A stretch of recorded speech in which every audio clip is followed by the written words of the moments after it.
Oh! Sorry, didn't see you there. Social media has one goal. It's to keep your attention. And showing violence to you is one of the ways they do that.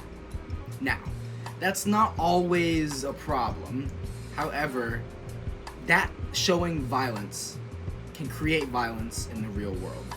With the growth of internet platforms, especially social media, there has been a massive increase in violence on especially Discord, Twitter, and TikTok.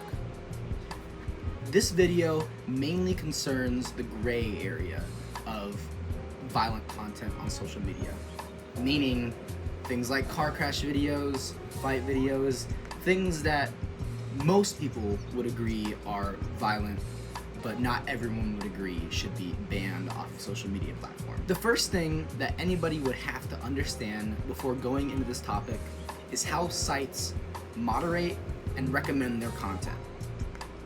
Platforms such as Discord, TikTok, and X, formerly known as Twitter, usually use AI to moderate most of their content. Content that is reviewed by real human moderators usually doesn't get up to that point until a certain number of people report the content. And AI isn't perfect. So a multitude of posts are left up with violent content that could violate community guidelines. According to the social media platforms themselves, content that violates their community guidelines can be seen by up to 10,000 users before it actually gets taken down by real human moderators. The simplest way to understand a social media's algorithm is to understand that all it does is pattern recognition. So for example, if you are a young male that lives in Reading, you will be recommended things that other young males in the same area as you are viewing. What this video focuses on is when violence on social media causes violence to happen in the real world. So, what are some examples of this happening? You know this phrase. Did you see the fight video? I know I heard it all the time. And as soon as I heard it, I wanted to see the video. Which is normal.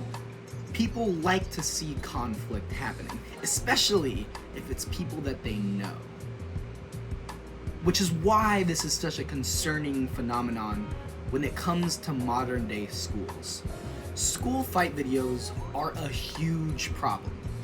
Teachers report spending more and more of their time breaking up violence caused by social media on the daily. There are a couple ways how social media can incite or cause violence at school. One of them is that conflict can start on social media due to its anonymity and impersonal nature.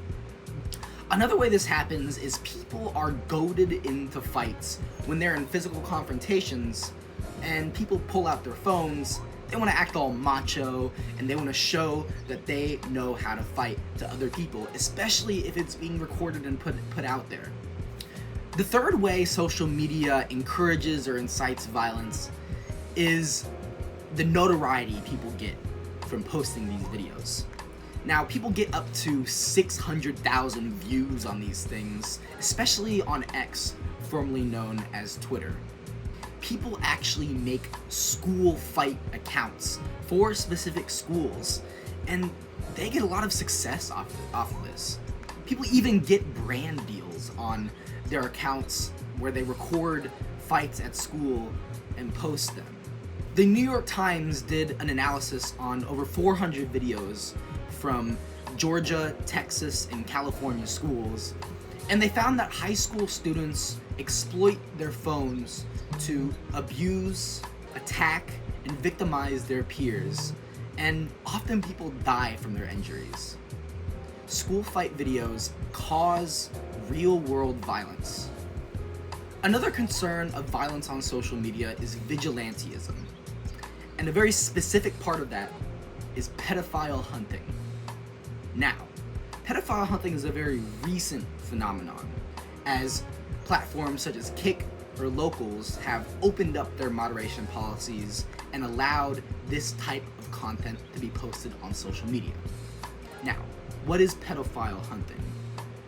Pedophile hunters will pose as minors on social media or dating platforms and bait their targets into meeting up with them in a physical location. They will then proceed to record themselves beating, robbing, or humiliating their target. Pedophile hunters usually operate with a degree of immunity because their targets often don't want to speak out about it, go to the police, or press charges because of the stigmatized nature of pedophilia in our society. We have evidence that social media encourages this type of violence, as groups like Dads Against Predators started posting on platforms such as Locals and increasingly got more violent as their audience craved more of the content. Police will outwardly say that they are against this kind of vigilante justice and do prosecute and arrest sometimes. However, usually they turn a blind eye to this, again, because of social stigma. Hunters often justify their actions on the basis that their target victimizes children. Now that might seem like a good explanation, but many say that it's not okay because they don't have the tools or the power to correctly render justice. Others say that law enforcement doesn't do enough about pedophilia and sexual crime, so they have to take things into their own hands. Now, I didn't go over every example of violence in social media. I didn't go over war imagery, which is a really important topic. I didn't go over car crash videos, which didn't seem controversial or important enough to include in this video. And I also didn't go over stochastic terrorism or political violence. But those are all examples of violence on social media that manifests itself in the real world as real violence. And that's the point of this video. Is it okay for social media platforms to allow content that causes more violence in our world? It is very important to balance the values of free speech and the health and safety of internet users. But right now, I think our government and social media companies are not prioritizing the health and safety of their users right now. I believe these social media companies are succumbing to pressure from radical free speech movements to allow things like violence, bigotry, and all-around misinformation to happen on social media. I also think that these companies are succumbing to their monetary incentives to keep our attention, because that's what violence does. It makes us look, it makes us gawk, it's hard to look away from.